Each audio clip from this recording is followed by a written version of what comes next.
Today we're going to be working on assignment W16 Perspective. For this assignment, you're going to be drawing your name or initials in block letters and then making them look 3D with lines drawn with 1-point perspective. You're going to be turning in all of your drawings to a form that is linked in Teams under W16 Perspective, and I'm also sharing the link to this form in class in the chat. If you don't have the link to the form, please email me and I'll send it to you. We're going to begin by sketching out a single block letter. This can be any letter that you choose. We're just going to use this to kind of figure out how 1-point perspective works, and then you're going to take a picture of this and upload it to the form. You're going to need some materials for this assignment, so you'll need paper, a pencil, and a ruler. That's all you need. Paper, pencil, ruler. Pause the video on this style sheet and choose one of these letters to draw. You don't have to draw it exactly like this, but this is a good cheat sheet to give you some ideas about how to block it in. Notice that all of the letters are contained within tall rectangles. They're taller than they are wide. Take a look at that shape because you're going to begin by drawing that rectangle.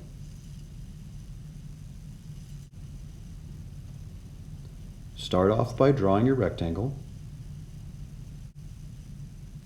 Then sketch in the features of your letter. Kind of carve your letter out of that rectangle. You can see I was experimenting with some curvy lines, some lighter and darker lines. I recommend that you make all of these lines light and sketchy so that you can darken them in later. I think I got a little crazy with a few of my lines and made them too dark. But in the end, I'll do some shading to get rid of that. This type of perspective is called 1-point perspective, and that's because we're going to use one point way off in the distance to make our lines look 3D. I want you to imagine that that letter is slowly moving away from you, and as it does, it gets smaller and smaller and smaller until it reaches that point where I have the little cross and it disappears. That's what we're going to call its vanishing point. I want you to choose a vanishing point for your block letter.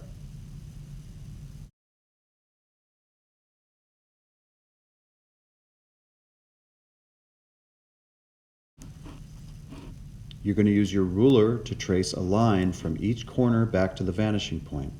I want you to notice that some of those corners disappear behind your letter. Don't trace over the front of your letter because you want it to look 3D. Once you've got all of your lines traced, you want to draw the back of your letter. So you'll notice here that I just decided how deep I wanted my letter to be, traced those lines back, and then just kind of figured out where each of those surfaces would end. If you take a careful look at it, you should be able to figure out where your letters are supposed to end. Once I've got all that drawn in, I went ahead and added some shading and some shadow, maybe some texture for the ground. You can draw elements that are wrapped around your letter. You can make vines coming off of it. You can make ribbons that wrap around it, or you could just leave it nice and flat. For question number 2, you're going to draw 2 block letters side by side. I want you to notice how their lines overlap. In this example, you can see that I've sketched out the letters B and E, and I've drawn their edges back to a vanishing point that is above and behind them. I want you to notice that some of the lines of the E disappear behind the B. You never want to draw your receding lines in front of your letter because you'll kind of mess up your 3D effect if you do that. The letters themselves should be nice and visible.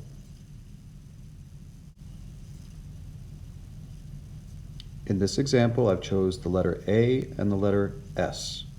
I placed my vanishing point in the middle and below my 2 letters. And just like in the first question, I started off with a tall rectangle, and then I used that as a guide to carve out the shapes of my letters.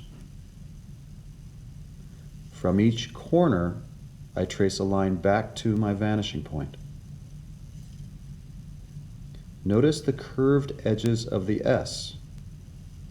you need to estimate where the edge of that letter is going to be.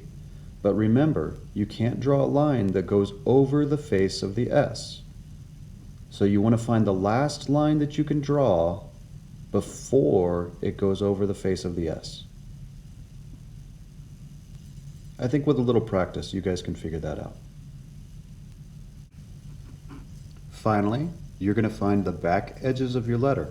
Remember, the back edges of your letter are going to echo the front edges. So if you look on the bottom of the A, the front edge where it's flat and horizontal, you're going to draw the back edge also flat and horizontal. If the front edge is a diagonal, you're going to draw the back edge as the same diagonal. This is the same for the S. The curve of the S is going to be matched by a curve in the back. The problem with this, though, is that this curve has to be shrunk a little bit. And that can be a little confusing at first. So go ahead and experiment with some curves and see if you can't get a feel for it. Once you've drawn in your back edges, go ahead and add shade and shadow to give a sense of light that might be falling on your letters.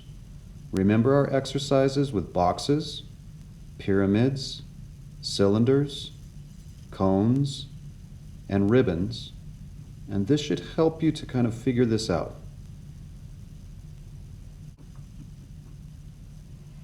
Once you've finished shading in your 2 block letters, go ahead and take a picture of this and upload it to question number 2. For question number 3, I want you to take your time and be much more careful and creative. For 1 and 2, if they were sloppy and sketchy, that's okay. We were working out the idea. But for number 3, I want you to really take your time to sketch in your letters, make them nice and accurate, add sensible light and shadow. If you want to add decorative elements, like wrap them with ribbon, or add flowers, or add a background like mountains or a sunset, anything you want to do like that is fine. Once you're done with that 3rd drawing, I want you to upload it to question number 3 and then submit all 3 drawings. It might be a good idea to go ahead and do all 3 drawings before you open the form.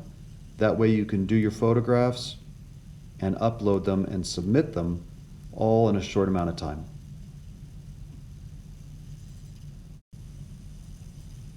Alright guys, so this is the first time I've made a movie with clips to try to show some instructions for an assignment. I hope I can do this more in the future.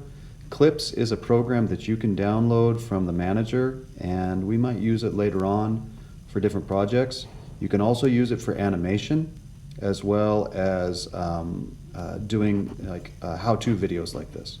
If you have any questions, if I left something out, please email me and I can do another video, or I can answer that question directly.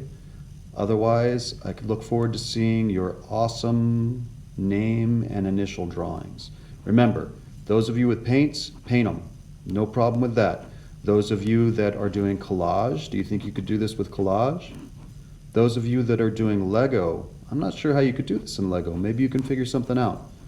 But I think the easiest thing to do is just sketch them out with colored pencils and color them in. Remember, this might make a great present for somebody, so if you get this down, you can do somebody's initials, you can do some fancy letterings. They don't have to be like ugly block letters. You can make like really nice fancy script and then show those lines of depth to make them look like they're 3D, add shade and shadow, and make something really beautiful as a gift for anybody who want to.